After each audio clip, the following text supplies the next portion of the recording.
Sir chat box में डाल दीजिए। मिल गया क्वेश्चन, मिल गया। यही है ना? Yes sir. सर हो सकता है सर ईसी में आया हो सर, बट दे रखा है सर इसमें 2018 में। हाँ कोई बात नहीं। DC voltage source is connected to LC circuit by turning on switch at t equal to 0 shown in the figure। ठीक है। एज्यूम I0 यानी इनिशियली ना तो इंडक्टर के पास एनर्जी है ना ही कैपेसिटर के पास एनर्जी है, ये दिया हुआ है क्वेश्चन में। Which of the following circular loci represent. देखो पहली चीज तो ये तुम ऑप्शन देखा करो, ऑप्शन में अगर मैं देख रहा हूँ तो y कंपोनेंट मेरा क्या है, IT है, और x कंपोनेंट क्या है मेरा, VT है। क्लियर? हेलो, है ना? तो सर्कल का फॉर्म है, सर्कल का फॉर्म होने का मतलब क्या हो गया, समथिंग x माइनस x1 का whole square plus y minus y1 का होल स्क्वायर इक्वल टू क्या होना चाहिए, रेडियस के स्क्वायर के बराबर होना चाहिए। जी सर। यही होना चाहिए ना? हाँ में तो हमारा यही रहेगा कि जब सर्कल का लोकस दिया हुआ है, अब ये x1 और y1 क्या आ रहा है इस पे डिपेंड करता है कि आपका वो लोकस क्या होगा। ऐसे क्वेश्चन को अप्रोच करने के लिए सबसे पहले तो आप इसको हम जब ले जाएंगे वो ले जाएंगे एस डोमेन में, फिर उसके बाद हम वहां से चीजों को सॉल्व करने की कोशिश करेंगे कैसे हमारा वो चीज आ रहा है। क्लियर है चीज? ठीक है। तो सबसे पहले हमें क्या करना है, सर्किट को टर्न ऑन होने के बाद इसका हम एस डोमेन में सर्किट बनाएंगे। क्लियर? ये मैंने स्विच को ऑन कर दिया, इंडक्टर एंड कैपेसिटर, किसी के पास कोई इनिशियल एनर्जी नहीं है तो कोई वोल्टेज सोर्स है कोई करंट सोर्स नहीं होगा। वोल्टेज सोर्स 5 वोल्ट का है तो 5 क्या है, स्टेप सिग्नल है, तो इसका लाप्लास क्या हो जाएगा 5/s। करंट हमारा क्या फ्लो हो रहा है, IS। ठीक है, क्लियर है चीज? Yes sir. हेलो, ठीक है ना? और क्या क्या दिया हुआ है, ये जो V है, VT the voltage across the capacitance है। ठीक है ना, ये चीज ध्यान रखिएगा। Clear? Assume I0 equal to 0 और V0 इक्वल टू 0 कहने का मतलब यही हो गया कि ये आपका VT है और ये आपका IT है। क्लियर? ये क्वेश्चन में भी दिया हुआ है, ये इसका वोल्टेज क्या होगा, समथिंग VS के बराबर। क्लियर? हम इसको क्या लिख सकते हैं, SL की वैल्यू क्या होती है, S इंटू 1, और ये क्या हो जाएगा आपका 1/SC। 1/SC का मतलब क्या हो गया, 1/S इंटू 1। क्लियर? ठीक है, तो हम सिंपली क्या करें, IS की वैल्यू निकाल दे KVL लगा के, तो IS की वैल्यू क्या आ जाएगी, 5/S upon S plus 1/S के बराबर, यही होगा। ये क्या आ जाएगा आपका 5/S² प्लस 1। क्लियर? तो इसका अगर हम इनवर्स निकालें तो इसको हम लिख सकते हैं 5 इंटू 1/S² प्लस 1। तो अगर मैं इसका इनवर्स निकालूं तो इनवर्स लाप्लास क्या आएगा 5, इसका इनवर्स लाप्लास क्या आएगा 1/S² प्लस 1 का साइन टी। सिंपली ये S² प्लस 1 स्क्वायर है तो साइन टी के बराबर आ जाएगा, इसकी वैल्यू 5 साइन टी के बराबर होगी। क्लियर? सिमिलरली अगर मुझे VS निकालना है तो VS हम वोल्टेज डिवाइडर रूल से निकाल सकते हैं ना वोल्टेज डिवाइडर रूल से, या VS इक्वल टू क्या लिख सकते हैं, IS इंटू 1/S। क्लियर? ठीक है, IS की वैल्यू ऑलरेडी आप निकाल के रखे हैं, IS की वैल्यू कितनी आई आपकी 5S² plus 1 into 1/S। Clear? ठीक है, 1/S इंटू IS है ये। आप चाहो तो यहाँ पे क्या करो, पार्शियल फ्रैक्शन करो, उससे निकालो, लेकिन जब आपको प्रॉपर्टी आपने पढ़ा हुआ है तो उस प्रॉपर्टी के बेसिस पे भी आप सीधे सीधे कैलकुलेशन कर सकते हैं। क्लियर? तो FS/S, अगर आपको FS का मतलब IS का इनवर्स लाप्लास पता है कि IS का जो इनवर्स लाप्लास ट्रांसफॉर्म है वो IT है, तो IS/S का इनवर्स लाप्लास ट्रांसफॉर्म क्या होगा, कौन बताएगा? ठीक है, इंटीग्रेशन IT DT के बराबर, यही पढ़ा है ना हमने FS/S का। क्लियर? लॉजिक वही है। तो यहाँ पे क्या आ जाएगा आपका, अगर मैं VT निकालूं तो VT की वैल्यू क्या आ जाएगी, इंटीग्रेशन ऑफ साइन टी हो जाएगा ना, इंटीग्रेशन ऑफ IT DT के बराबर। क्लियर? और IT की वैल्यू क्या है 5 साइन T DT। क्लियर? ये 0 से लेके हमने T ले लिया। क्लियर? वैल्यू निकालो कितना आ रहा है,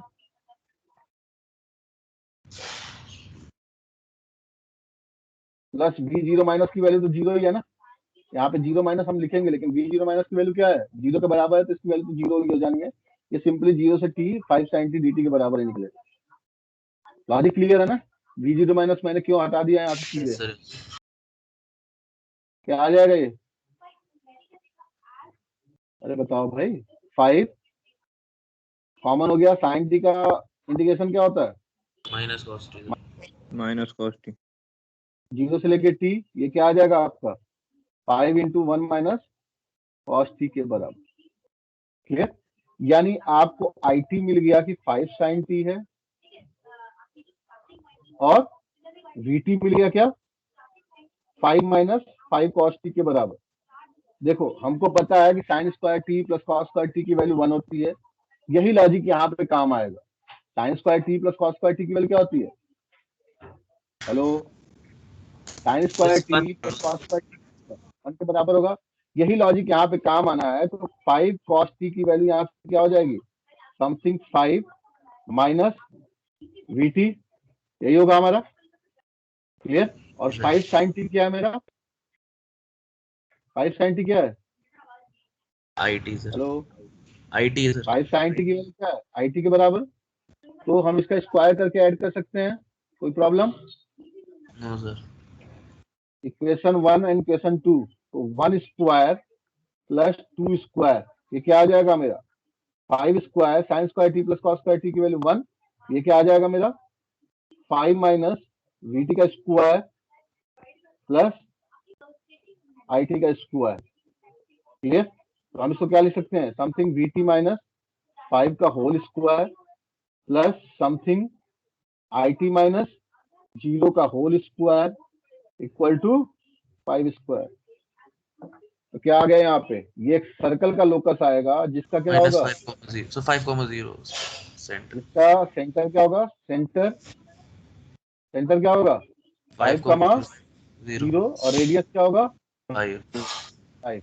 तो जरा लोकस पे ध्यान दे, लोकस क्या है यहाँ पे, देखो यहाँ पे सेंटर 5 कमा 0 यही मिल रहा है, ठीक है ना? तो ऑब्वियस सी बात, आंसर क्या होगा, B। बाकी क्या हो रहा है 0 कमा 5, 0 कमा -5, -5 कमा 0। क्लियर? लेकिन आपको जो मिल रहा है वो क्या मिल रहा है 5 कमा 0 मिल रहा है, तो इसलिए इसका जो लोकस आएगा वो बी होगा, यानी option be the right answer. Sir ये एस डोमेन से ही करना है, कैसे पता चलता है सर, मतलब फिर तो हम पहले तो सोचते रहेंगे ना, उसके बाद फिर जब कुछ नहीं होगा तब एस डोमेन पे जाएंगे सर, हमें कैसे पता चलेगा कि एस डोमेन से ही करना है सर, मतलब ये चेंज करके। तुम्हें कैसे पता चलेगा कि तुम्हें एच डोमेन से ही करना है? सर जल्दी आंसर आ जाएगा ना सर इससे, मतलब बाकी में हम सोचते रहते क्या लॉजिक लगाएं पहले।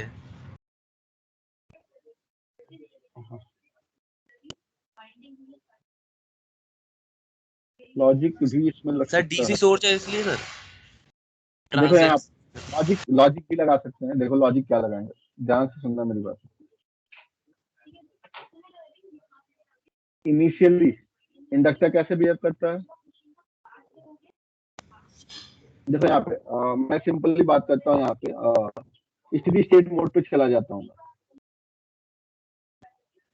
देखो एक्चुअली क्या होता है ना, ये एक टैंक सर्किट होता है, एलसी नेटवर्क जो होता है ना वो टैंक सर्किट होता है। क्यों होता है, तुमने अभी वीसीटी की वैल्यू निकाली, वीसीटी क्या आया तुम्हारा, मतलब वीटी की वैल्यू कितनी आई है, वीटी की वैल्यू आई है 5 इंटू 1 माइनस कॉस टी, यही आया ना? अगर मैं वीटी की मैक्सिमम वैल्यू तुमसे पूछूं तो क्या बताओगे, कितना होगा 5। मैक्सिमम वैल्यू ऑफ वीटी क्या होगा?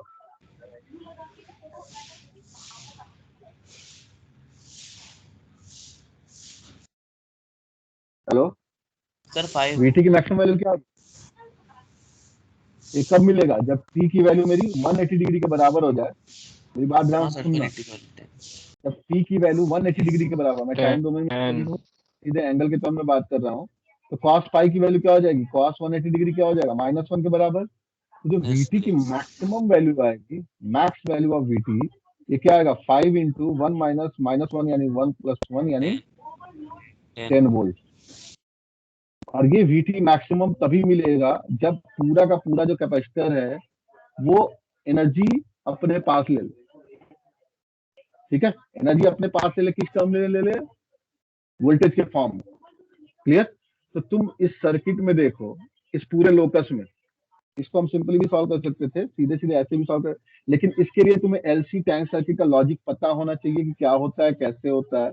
यहाँ पे मेरा एलसी सीरीज आया, एलसी सीरीज में वीटी की वैल्यू मेरी मिल रही है 5 इंटू 1 माइनस कॉस थी, 5 इंटू 1 माइनस कॉस थी। और यहाँ पे हमने देखा कि जो वीटी मैक्स आ रहा है उसकी वैल्यू मेरी हो रही है 10 volt. Clear? VT max 10 volt कहाँ आ रहा है? ये तो इस कंडीशन में आ रहा है या तो इस कंडीशन में आ रहा है -10। क्लियर? लेकिन पोलैरिटी चेंज होगी नहीं, पोलैरिटी वही रहेगी, यानी आपको पॉजिटिव वैल्यू ही मिलना है इसका। तो वीटी की जो मैक्सिमम वैल्यू आ रही है, तुम खुद ही देख रहे हो वो कितनी आ रही है, +10 आ रहा है, ना कि -10 आ रहा है। लॉजिक क्लियर है? Yes hello? Sir, yes sir. ठीक है। लेकिन आईटी की जो वैल्यू है, आईटी की जो मैक्सिमम वैल्यू है, वो तो तुम्हारी क्या रहेगी? आईटी मैक्स अगर देखो तो वो क्या रहेगा? 5 एम्पियर। क्लियर? तो आईटी की मैक्सिमम वैल्यू 5 एम्पियर ही रहनी है, उससे ऊपर नहीं जाना है। लेकिन वीटी की वैल्यू मैक्सिमम कहाँ तक जा रही है? +10 वोल्ट तक जा रही है। तो आप चाहो तो यहाँ से सीधे सीधे भी आंसर बता सकते हो, ये option B is the right answer. एक तरीका ये भी है। उसके लिए तुम्हें एलसी सर्किट का मतलब पता होना चाहिए कि एलसी सर्किट में कैसे आपका एक्सप्रेशन निकल के आता है। ये जब तुम पावर इलेक्ट्रॉनिक्स पढ़ोगे ना, तो वहां पे और अच्छे से क्लियर होगा। एलसी सर्किट का जो मैक्सिमम वोल्टेज होता है वो 2V के बराबर इसीलिए जाता है इन सब चीजों की वजह से। जब हम डीसी सप्लाई देते हैं एलसी सर्किट में, तो उस कंडीशन में एलसी सर्किट का जो मैक्स वोल्टेज होता है, और ये जनरल क्वेश्चन भी बन जाता है, बहुत बार ये क्वेश्चन पूछा भी गया। क्लियर है चीज? Yes sir. एक लॉजिक ये भी है, इस लॉजिक के थ्रू भी बता सकते हो आप। और कभी भी ध्यान रखना, अगर एलसी सर्किट है, सिंपल डीसी सप्लाई है, तो उस कंडीशन में मैक्सिमम वोल्टेज अक्रॉस, ये भी क्वेश्चन पूछता है, एक नंबर में सीधे क्वेश्चन पूछ देता है maximum voltage across the capacitor. तो ये 2 टाइम्स ऑफ सप्लाई वोल्टेज होता है, ये ध्यान रखना हमेशा। क्या होता है वो? 2 times of supply voltage. Supply voltage. ये इसलिए 2 टाइम्स होता है कि पहले तो एनर्जी एब्जॉर्ब करेगा पूरा का पूरा, यानी फुली चार्ज हो जाएगा। फिर उसके बाद क्या होता है, इंडक्टर भी जब तक शॉर्ट सर्किट नहीं होगा, क्लियर, फिर शॉर्ट सर्किट से वो ओपन सर्किट नहीं होगा, तब तक ये डिस्चार्ज होता रहेगा, और इसका जो वोल्टेज होता है वो 2 वोल्ट तक पहुंच जाता है। आया समझ सर में? ये 2V जो है मैक्सिमम कैपेसिटी ये है अगर सर। सप्लाई वोल्टेज V है, तो जो इसका मैक्सिमम वोल्टेज होगा max hello times of V के बराबर होता है। ये क्वेश्चन आता ही आता है, कभी भी एक नंबर में क्वेश्चन पूछा जाता है। हेलो हाँ बोलो, हाँ बोलो। सर, ये 2V सिर्फ एल सी में ही है या फिर किसी में भी हो जाता है? केवल कैपेसिटर में, और केवल एलसी सर्किट, रेजिस्टेंस भी वहां पे नहीं होना चाहिए। सिर्फ ये चीज केवल होना एलसी चाहिए। सर्किट में ही होता है। ये मैंने दिखाया ना, लाप्लास डोमेन से सॉल्व करके ये चीजें निकल के आ रही है ना, यही चीज शो कर सीरीज रही में। है। केवल एलसी सीरीज सर्किट के लिए ये चीज है।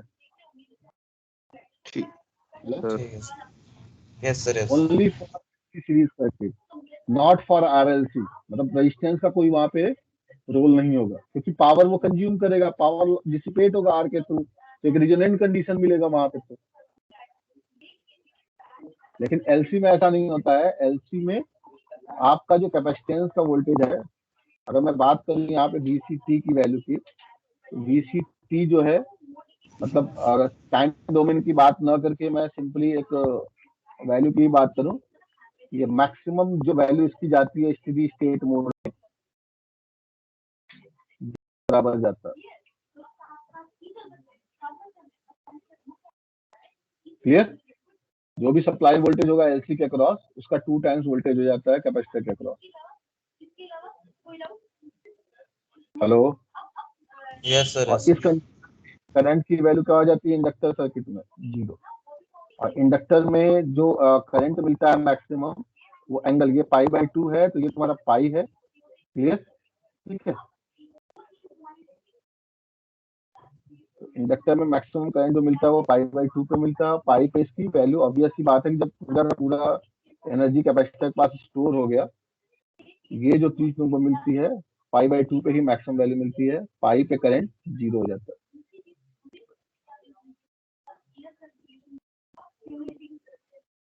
क्लियर है चीज? Yes sir.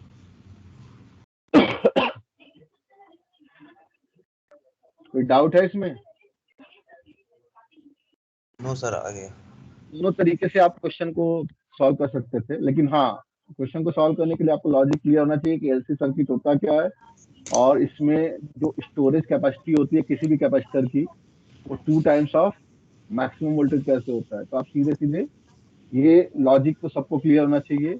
आप 2 टाइम्स ऑफ बी होता है, इसी लॉजिक से इस क्वेश्चन को सॉल्व कर दिए होते, कोई दिक्कत नहीं आता।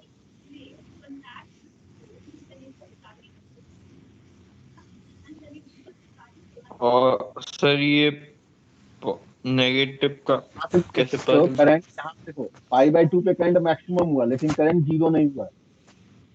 यहाँ पाई बाई 2 पे वोल्टेज क्या हो जाएगा, बी के बराबर होगा। मतलब अगर पाई बाई 2 वैल्यू पुट करते हो तो कॉस पाई बाई 2 वैल्यू 0 या सिंपली बी के बराबर होगा। ठीक है, अब यहाँ पे क्या हो जाता है, करंट डिक्रीज होना शुरू कर देता है, और करंट भले ही डिक्रीज हो रहा है, लेकिन कैपेसिटर अभी भी चार्ज होता रहता है, और तब तक चार्ज होता है जब तक करंट की वैल्यू 0 वन हो जाए। और करंट जैसे ही 0 होता है, उस कंडीशन में कैपेसिटर के cross voltage 2 times of B के बराबर हो जाता है, क्योंकि वो एंगल पाई पे 0 होता है। समझ गए? हेलो? जी सर। तो ये चीजें हैं, ये चीजें ध्यान में रखनी है, कुछ बहुत बड़ी चीज नहीं है। हाँ, एलसी में हमेशा एक क्वेश्चन पूछता है, बच्चे गलती करके आ जाते हैं, उनको लगता है कि कैपेसिटर फुली चार्ज होगा केवल 5 वोल्ट तक। ऐसा नहीं, क्योंकि इंडक्टर भी एनर्जी स्टोरेज है, कैपेसिटर भी यहाँ पे एनर्जी स्टोरेज। क्लियर है चीज? सर इसमें वैसे ऑप्शन भी नहीं था कोई ऐसा कि मतलब 5 तक सोचने वाला सर। हाँ, मैक्सिमम तो इसमें 10 ही है ज्यादातर। -10 है या 10 है? तो माइनस हो नहीं सकता ना बेटा। जी सर। हाँ। अगर पोलैरिटी में VT की अपोजिट देता तो एक बार सोच भी सकते थे। ठीक है, किसी को डाउट है? No sir. तो ये तो रिजोनेंस का न्यूमेरिकल नहीं है, ये ट्रांजिएंट का न्यूमेरिकल है। सर ठीक है दे ना? रखा था रेजोनेंस में सर। हाँ?